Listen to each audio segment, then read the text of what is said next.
How to transfer your photo from iPhone to Mac.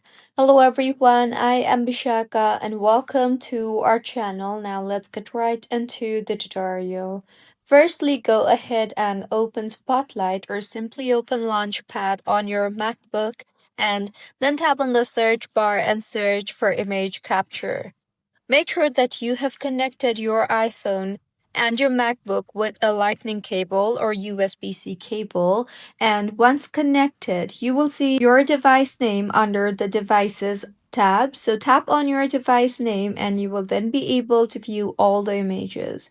So go ahead and select the Import to drop down and then select the location you want to import the pictures to, and further tap on the download all option you see there, and with this the importing process will begin. Wait for the import to complete, and once completed, all the images from your iPhone will be transferred to your MacBook. So, this is how you can transfer your photo from iPhone to Mac. If you find this tutorial helpful, please like the video and do comment if you have any queries. Also, do subscribe to our channel for more helpful tutorials like this. See you on the next one.